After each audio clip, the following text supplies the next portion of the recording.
오늘 출애굽기 14장 13절부터 18절 이 말씀을 가지고 고난의 의미 5번째 시간, 하나님의 섭리로 바라보는 고난이라는 제목으로 하나님의 말씀을 함께 상고합니다. 고난이라는 것이 혼란스럽고 고통스러운 이유에 대해서 우리가 계속 살펴보고 있죠. 그 이유가 지난 시간에도 우리가 살펴보았듯이 이해가 안 되니까, 내가 이해할 수 없으니까.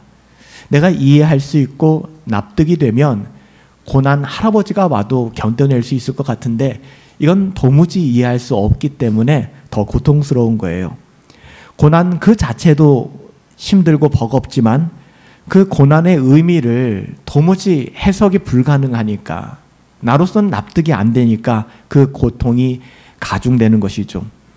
그 고난의 상황 앞에서 우리는 어디로 나가야 될지, 앞뒤가 다 막혀버린 것 같고 어디로 가야 할지, 어떤 답을 내려야 될지 밤이 맞도록 고민해봐도 깊은 곳으로 가서 그물을 내리라 주님 만나기 전까지는 아무 답이 나오지를 않는 거예요.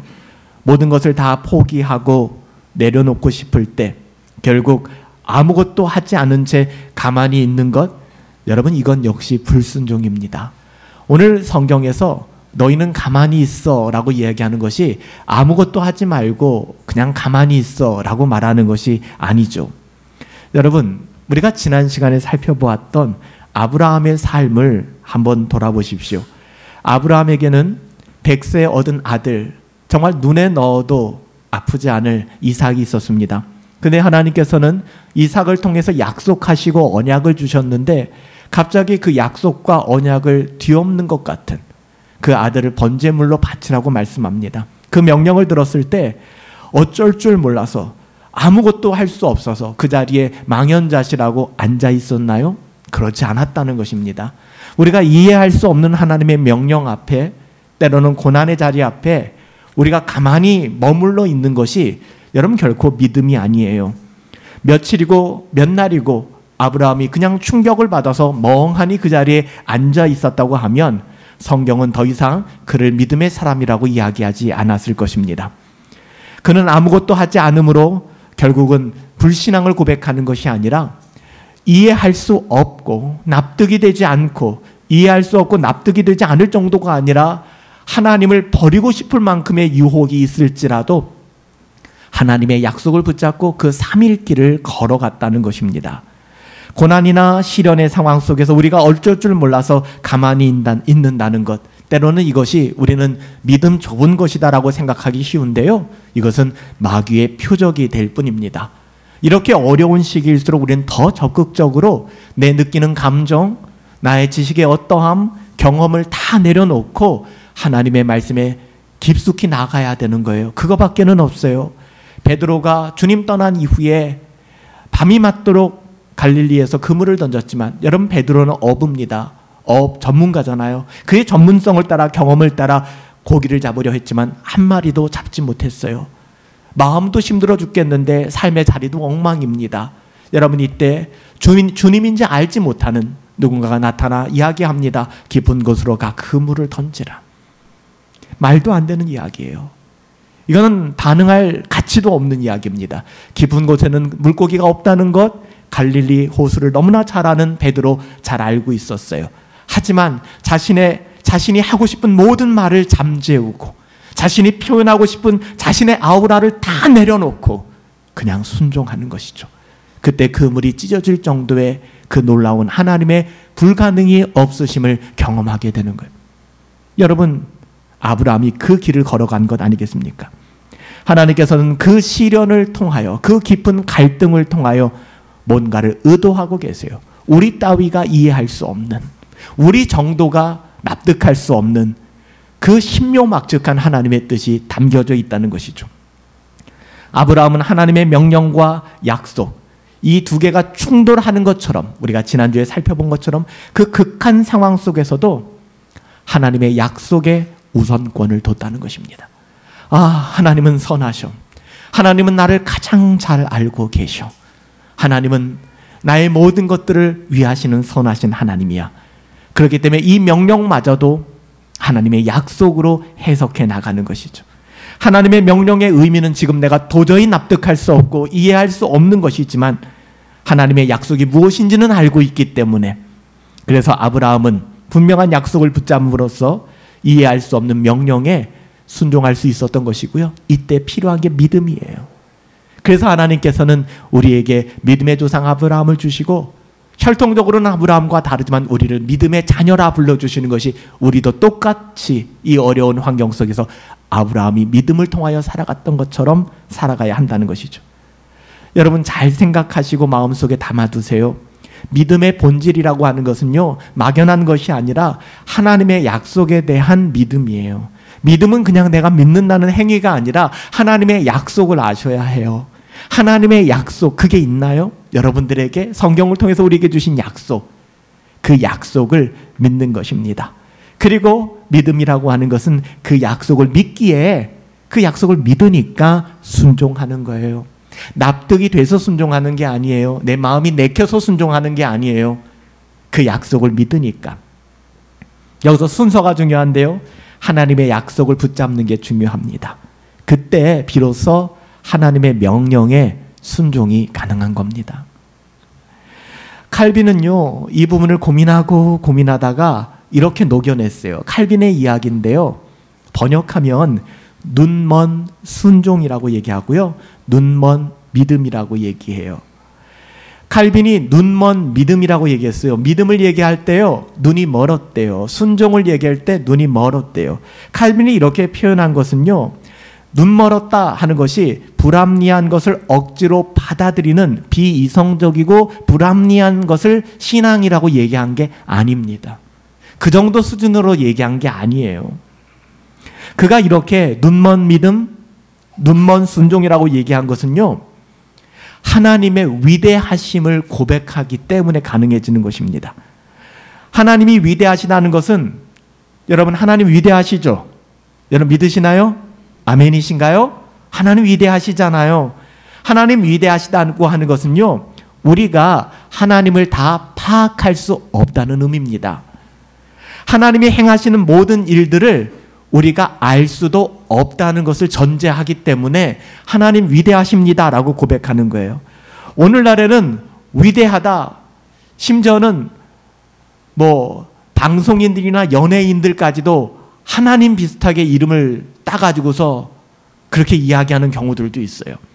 여러분, 위대하다, great, greatest, 가장 위대하다, 심지어는 누군가를 추앙한다, 여러분 어떻게 생각합니까? 이런 단어들이 오늘날 너무 남발되는 경향이 있어요. 여러분 실제로 이런 단어들이 쓰일 수 있는, 적용될 수 있는 유일한 분은요, 하나님이십니다. 하나님이세요. 하나님과 우리는 같은 용어를 사용하면 안 돼요. 제가 이슬비 장학회에서 훈련받을 때 돌아가신 여운학 장로님께서 참 좋은 아기 같은 그런 신앙의 여러 습관들을 가지고 계셨는데요, 장학생들, 전도사님들과 함께 성경을 암송하는 그 모임을 가질 때마다 박수를 치는데 두 가지를 나눠서 박수를 치셨어요. 그래서 서로 우리 전도사님들 성경 암송하시고 잘하셨어요, 우리 같이 한번 축복합시다, 이렇게 박수를 치는 것과, 하나님을 향하여 박수를 친다 할 때는 이 할아버지 장로님이 손을 높이 들고 박수를 쳤어요. 똑같은 박수일 수 없다는 것이죠. 그렇게까지 할 필요 있겠어? 라고 얘기할지 모르겠지만 저는 그 마음에 감동이 있었어요. 우리가 똑같이 박수를 치지만 하나님을 향하여 이렇게 똑같은 박수를, 우리가 보통 사람들에게 축구 경기나 우리가 좋아하는 스포츠나 연예인들이나 아니면 우리가 좋아하는 가수나 노래를 들을 때 감동받을 때 박수를 치는 것과 하나님을 높여드릴 때의 박수가 같을 수는 없잖아요. 비교 불가능한 것 아니겠습니까? 여러분 하나님은 위대하십니다 라고 이야기할 때, 여러분 그 전제 조건은 하나님은 우리가 판단 불가능한 분이십니다를 선언하는 것입니다. 우리 자신의 판단과 사고에 사로잡혀서 하나님께서 왜 이런 명령을 주셨는지 내가 이해해야만 순종하겠다라고 하는 것은 근본적으로 하나님의 위대하심의 위자도 모르는 사람들이에요. 하나님은요, 우리가 알 수 없는 분이십니다. 우리가 재단할 수 없는 분이십니다. 위대하신 하나님께서는 우리가 상상하지 못하는 방식으로 일하십니다. 아브라함은 그걸 믿었던 거예요. 내 이삭을 번제물로 드린다 할지라도 하나님께서는 죽은 자를 다시 살려내실 것이다. 언제나 우리가 생각하는 방식으로 하나님이 만약에 일하신다면 니체가 말한 것처럼 너무나도 인간적인 하나님인 것이죠. 우리 수준밖에는 되지 않는 그 수가 뻔히 보이는 하나님이라면 저는 그 하나님을 송축하지 않겠습니다. 그 하나님을 위대하시다 하지 않겠습니다. 그 하나님은 우리의 어떠함을 넘어서는 하나님이에요. 그 하나님의 위대하심은 나의 위대함이나 인간의 위대함과는 견줄 수 없는 위대함입니다.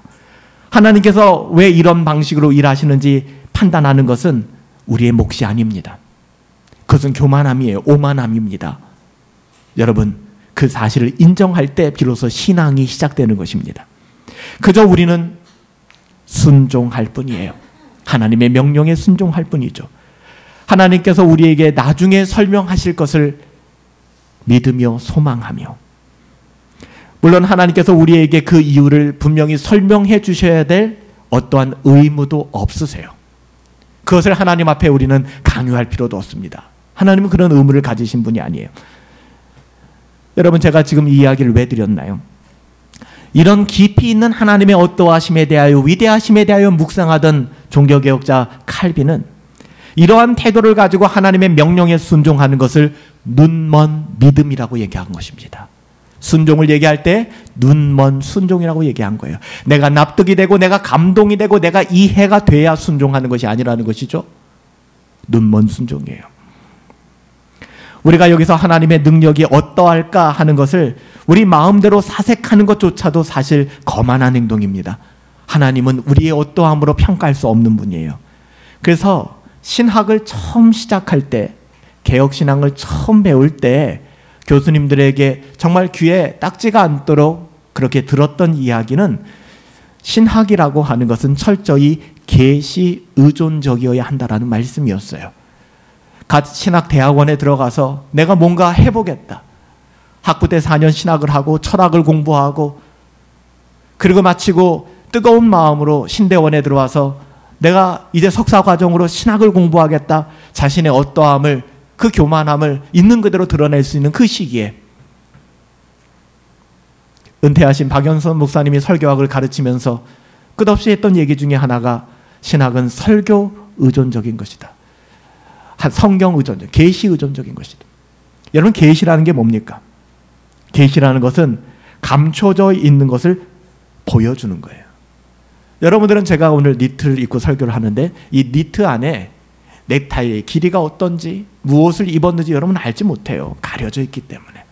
그렇지만 제가 만약에 이 니트를 벗는다면, 아, 오늘 목사님이 넥타이를 좀 짧게 하셨구나, 길게 하셨구나, 어떻구나, 단추를 몇 개 풀으셨구나 알 수 있게 되는 것이죠. 계시라고 하는 것은 드러내 보여주는 것입니다. 다시 말한다면 신학이라고 하는 것은 우리가 하는 것 같지만 하나님이 보여주시지 않는다면 우리는 한 걸음도 나갈 수 없는 것이 신학이라는 것입니다. 여러분, 성경이 계시의 말씀이라고 하신 것은 하나님의 어떠하심은 무궁무진하지만 오직 성경을 통하여 하나님은 자신을 계시하시기를 기뻐하셨다는 거예요. 그래서 우리는 성경을 통하여 신학을 시작하는 것이고 우리의 신앙을 시작하는 것이죠.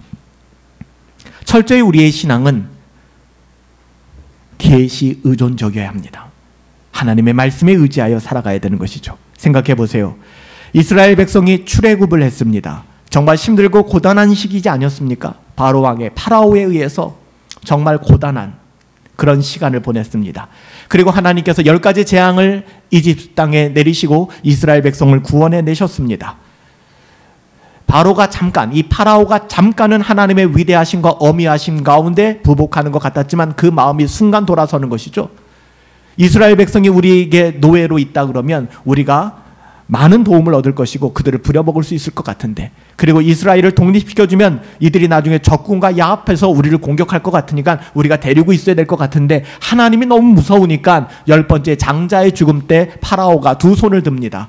그리고 이스라엘 백성들을 보내줍니다. 하지만 아주 잠깐이어서, 이가 악한 사람들의 마음입니다. 아주 잠깐. 회개하는 것 같아도 아주 잠깐. 신앙생활 잘하는 것 같아도 아주 잠깐 뒤에 자신의 모습을 드러내는 것이죠. 모든 마병을 이끌고 60만 3,500명의 이스라엘 사람들을 추격하기 시작합니다. 여러분, 이스라엘 사람들의 마음이 어땠을까요? 아, 이제는 죽었다. 더더군다나 그들의 앞에는 홍해가 흘러가고 있었습니다.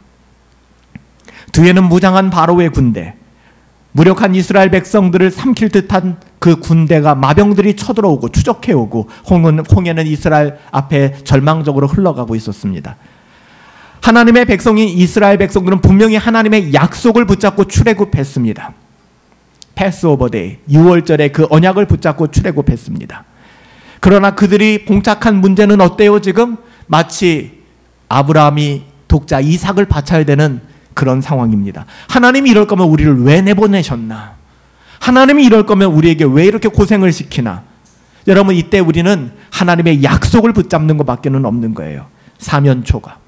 어떻게 할 방법이 없습니다.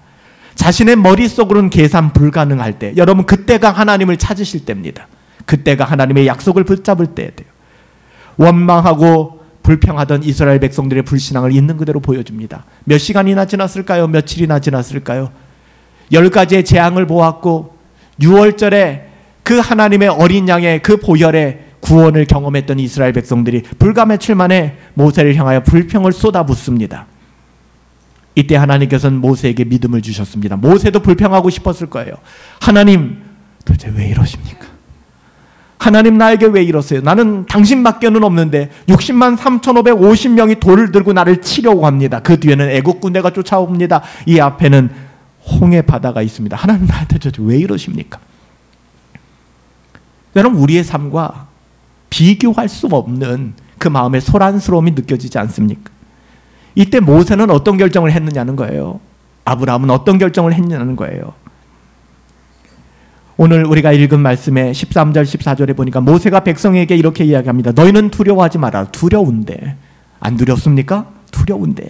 너희는 두려워하지 말고 가만히 서 있어라. 여호와께서 오늘 너희를 위하여 행하시는 구원을 보게 될 것이다. 너희가 본 애굽 사람들 지금 마병이 쳐들어오고 있는데 다시 보지 못할 것이다. 여호와께서 너희를 위하여 싸우시기 때문에 너희는 가만히 있어라. 깊은 곳에 그물을 던지라는 것입니다. 모세는 하나님께서 행하실 일들에 대하여 다 알고 있었을까요? 모세에게는 하나님은 다 계획이 있구나 라는 것을 다 알고 납득했을까요? 아닙니다. 모세도 몰라요. 어떻게 할지. 홍해 바다가 갈라질 것이라고는 상상도 못했을 것입니다. 모세는 몰라요. 그리고 그 바다가 다시 봉합되어서 따라오던 모든 애국 군대가 수장될 것을 그는 상상도 못했을 것입니다. 그래서 지금 이 얘기를 하고 있는 게 아니에요. 하나님의 약속을 믿기 때문에. 그가 알았던 것은 딱 하나, 하나님의 선하심. 6월절 어린 양 우리에게 보여주시고 우리를 출애굽하게 하여 주시고 젖과 꿀이 흐르는 가나안 땅으로 인도하여 주실 그 하나님을, 하나님의 약속과 언약을 믿었기 때문에 가능해진 것입니다. 여호와께서 이렇게 말씀하세요. 우리가 읽은 본문 말씀 후반부죠. 여호와께서 모세에게 말씀하십니다. 너는 어찌하여 내게 부르짖느냐? 이스라엘 자손에게 명령하여 앞으로 나아가게 하라. 그러니까 가만히 있으라는 것이 어떤 행동도 하지 말라는 게 아닙니다. 나아가라는 거예요. 포기하지 말라는 거예요. 경건생활 포기하지 말아라. 예배 포기하지 말아라. 기도 포기하지 말아라. 버텨내라. 견뎌내라. 치열하게 싸우라고 얘기하는 거예요. 그리고 뭐라고 말씀합니까? 지팡이를 들고 손을 바다를 위로 내밀어 그것을 갈라지게 하라. 밑도 끝도 없는 이야기죠. 갈라지기 전까지. 내가 듣는 게 이게 정신분열증에 걸리기 딱 좋은 멘트예요. 어떻게 하라고? 내 아들의 배를 가르라고? 아니, 지금 지팡이를 들어서. 근데 이후에 하나님께서 애굽을 출애굽한 이후에 가나안 땅을 향하여 나가는 광야 40년 동안에 하는 스타일이 다 이런 스타일이에요. 물이 없어서 불평하고 원망하고 있는 사람들에게 반석을 내려치래요. 아니, 물이 어떻게 반석에서 나와요? 그러니까 말도 안 되는 방식. 하나님은 그런 방식을 왜 택하셨을까? 우리가 납득하고 이해되고 과학적으로 분석하고 수리적으로 계산해서 나오는 방식대로 하나님 일부러 안 하시는 거예요. 우리가 했다라는 그 여지를 막아내시는 것이죠. 모세는 이때 비로소 하나님께서 자신들의 믿음을 시험하셨다라는 것을 알게 되었습니다.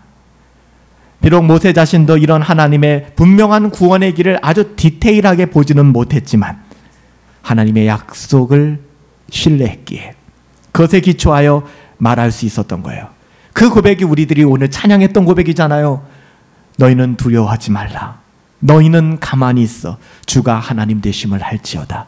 여호와께서 오늘 너희를 위하여 행하시는 구원을 보라. 보라. 여호와께서 너희를 위하여 싸우시나니 너희는 가만히 있어라. 지난주에 아브라함 이야기와 오늘 모세의 이야기는 우리에게 무엇을 말씀하고 있습니까? 그래요. 칼빈이 애써 표현했던 것처럼 눈먼 순종. 이 눈먼 순종은 반드시 눈먼 믿음 뒤에 따라오는 것이다. 믿음이 있어야 순종이 가능해진다는 거예요.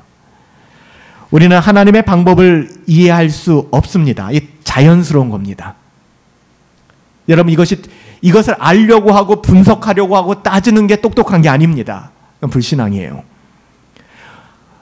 우리는 하나님의 방법을 이해할 수 없지만 하나님의 위대하심을 생각하고 하나님의 약속을 신뢰하며 순종하는 겁니다. 모세와 마찬가지로 아브라함 역시 하나님의 약속을 믿고 자기가 이해할 수 없고 길이 없다고 생각하는 머릿속에서 생각되는 바로 그 지점에서 하나님의 명령하신 부분에 눈을 감았습니다. 눈먼 순종을 행했던 것이죠. 하나님의 자녀들이 고난의 시면 외에는 아무것도 보이지 않고 그 시면의 깊은 바닷속에 삼킴을 당할 것 같은 그 상황 속에서도 하나님께서 말씀하시는 명령, 그 명령으로 길을 걸어갈 수 있는 것은 눈먼 믿음이 있기 때문에 그래요. 하나님의 약속을 믿는 그 믿음. 그래서 순종이 가능해지는 것입니다. 여기서 우리는 한 가지 더, 고난 가운데 있는 성도에게 하나님께서 주시는 또 하나의 위로가 되는 교리를 생각할 수 있어요.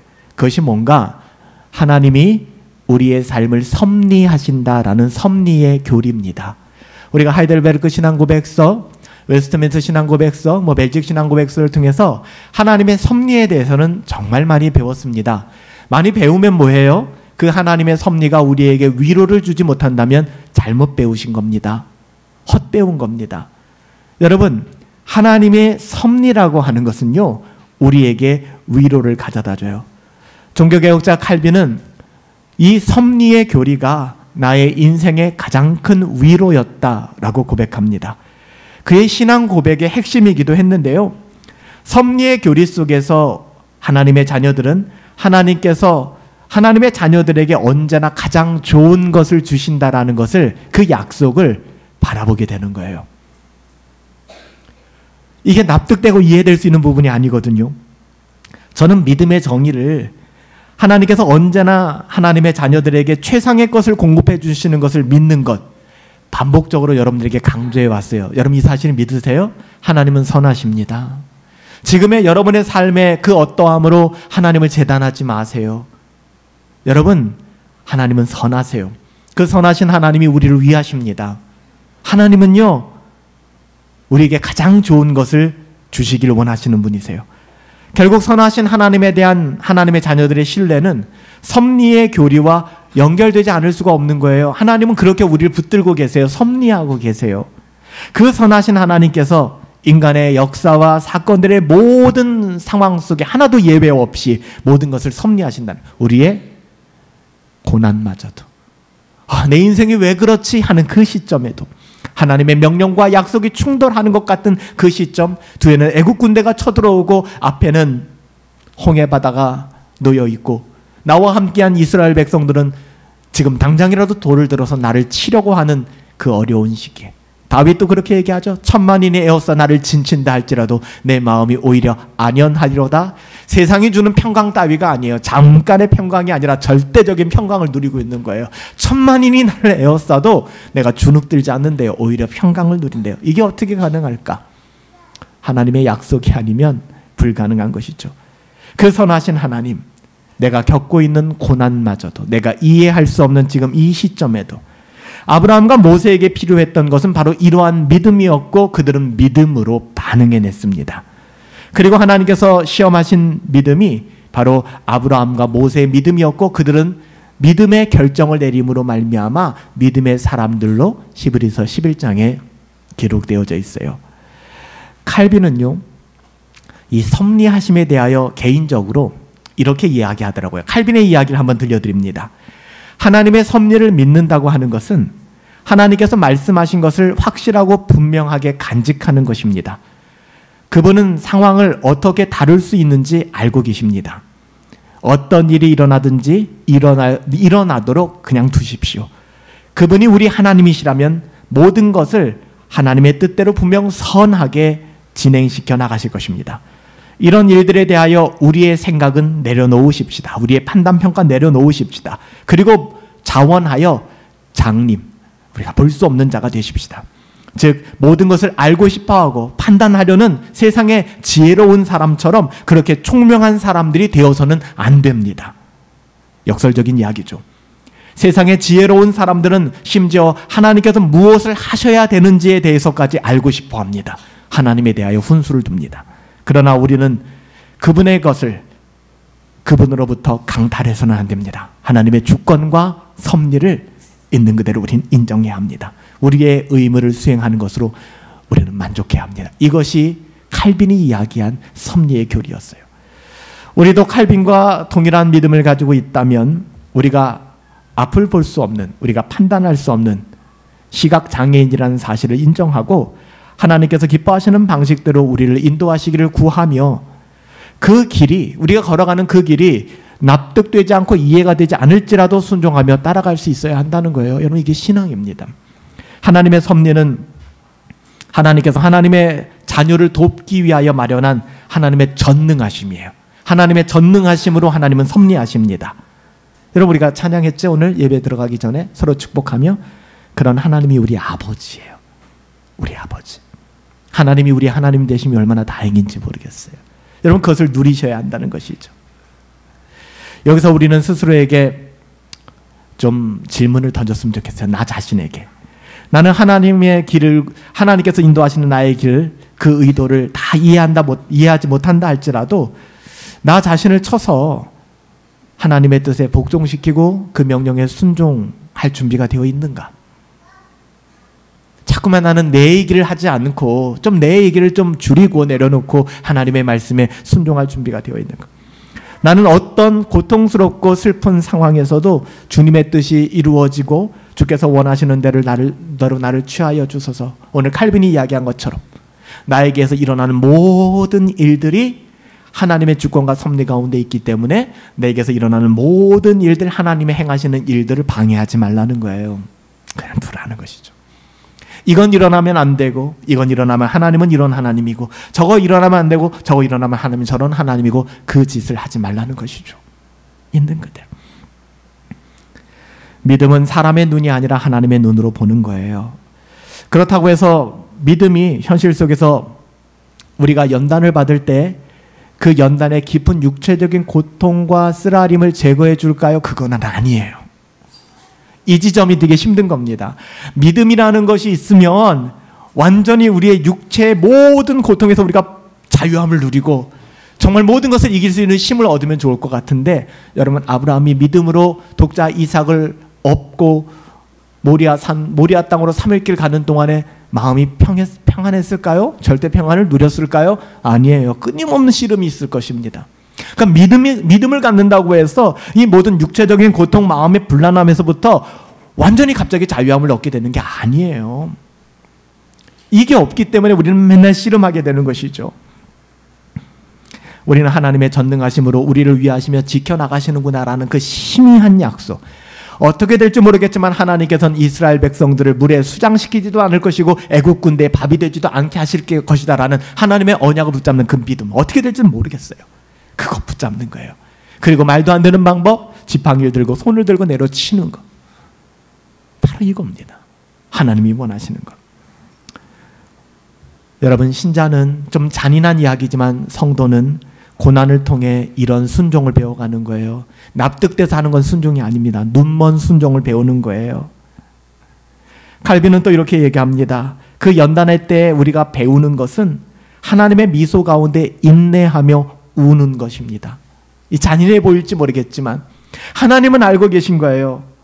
하나님은 우리들의 마지막을, 하나님께서는 연단과 시련을, 때로는 어려움을 우리에게 던져주시지만 이 아이가 장차 누리게 될, 이 모든 과정을 지나게 되어서 누리게 될 그 모든 것에 대해서 알고 있기 때문에 미소 가운데 우리를 바라보고 계신 것이죠. 우리는 인내하며 울며 그 길을 걸어가는 것입니다.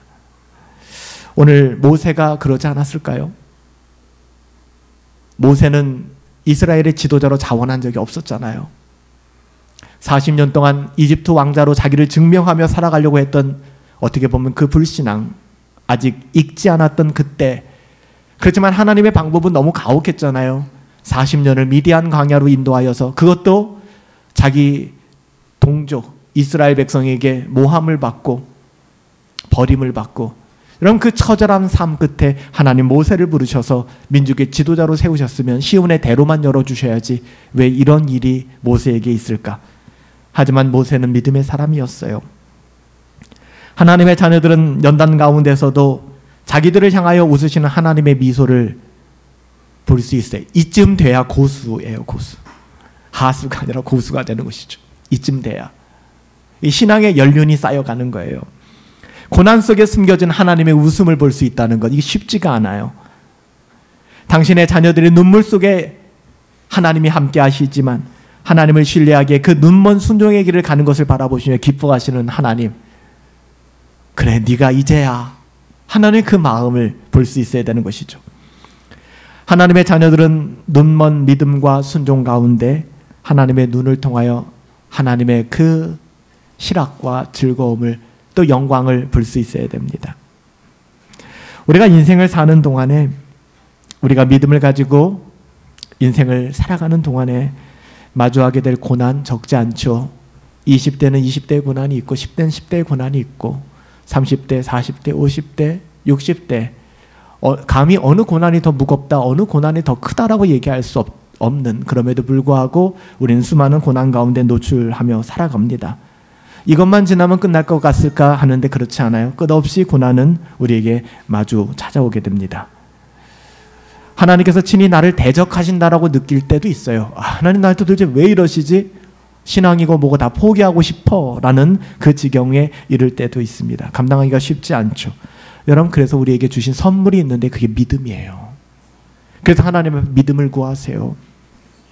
하나님께서 믿음을 주실 때, 눈먼 믿음을 주실 때 비로소 우리는 우리의 삶을 순종한다는 게 살아낼 수 있는 거예요. 버틸 수 있고 견딜 수 있다는 거예요. 하나님의 명령이 우리의 하나님의 약속과 충돌된다고 느낄 때, 하나님께서 이중적인 태도를 가지시는 것처럼 느낄 때 가짜는 우리의 논리로 하나님을 비난하지 마세요. 물론 그 가운데 묻지도 따지지도 않고 순종한다는 것 쉽지 않은 일인 거 알아요. 그럼에도 불구하고 하나님께서 우리에게 아브라함을 보여주시고 모세를 보여주신 이유는 우리랑 똑같은 사람이 있잖아요. 가능하다는 거예요. 그 길을 걸어가야 한다는 거예요. 우리는 천국의 안식에 들어가기까지 여러분 이 싸움 끊임없이 싸우게 될 것입니다. 그때 오늘 칼빈이 이야기한 것처럼 눈먼 믿음과 눈먼 순종으로, 이제 이 단어의 뜻을 이해하시죠? 눈먼 믿음과 눈먼 순종으로 이 길을 끝까지 주의 도우심과 은혜로 걸어가야만 해요. 그리고 그 길 끝에는 정말 우리가 상상할 수 없는, 표현할 수 없는 그 영광이 있고, 심지어 내가 걸어온 길 자체가 바로 하나님께서 예비하신 그 영광의 황금길이었구나 라는 것을 볼 수 있게 될 것입니다. 언제요? 우리의 마지막 날에 그 영광스러움을 보게 될 거예요. 하나님께서는 우리 교회 가운데 고난과 어려움이 가득한 우리의 삶 가운데 고난의 의미라는 그런 주제를 가지고 말씀을 전하게 하셨습니다. 오늘 5번째 시간, 하나님의 섭리를 가지고 어떻게 우리의 고난을 바라봐야 되지? 하나님의 말씀을 나누었어요. 지난주에 아브라함처럼 오늘 모세처럼 우리의 삶도 크고 작은 여러 가지 문제들이 있지만 눈먼 믿음으로, 눈먼 순종, 여러분 이것이 엑셀런트한 것입니다. 여러분이 탁월한 믿음의 길 걸어갈 수 있게 되기를 예수님의 이름으로 축복합니다. 살아계신 아버지 하나님, 하나님의 선하심을 믿습니다. 하나님의 위대하심을 믿습니다. 하나님은 전능하신 분이십니다. 그 하나님이 주권적 섭리하심으로 하나님의 자녀된 우리의 삶을 선하게 인도하여 주심을 우리는 너무나 잘 알고 있습니다. 비록 우리는 고난이라 부르지만 하나님은 우리에게 주신 고난 이면에 하나님의 영광을 말씀하고 계십니다. 하나님의 섭리를 붙들게 하여 주시되 내가 납득하고 이해할 수 있어서가 아니라 하나님께서 우리 마음에 심어주신 언약이 있기에, 하나님의 자녀로서의 그 아름다운 언약이 있기에, 우리 주 예수 그리스도의 그 십자가의 보혈이 있기에 담대히 묵묵히 우리의 길 걸어갈 수 있도록 은혜 더하여 주시옵소서. 존귀하신 예수님의 이름으로 기도하옵나이다. 아멘. 아멘. 하나님의 은혜가 우리 가운데 있기를 원해요. 하나님의 섭리하심이 우리의 삶에 가득하기를 축복합니다. 비록 화려하지 않지만 정결하게 믿음으로 살아갑시다.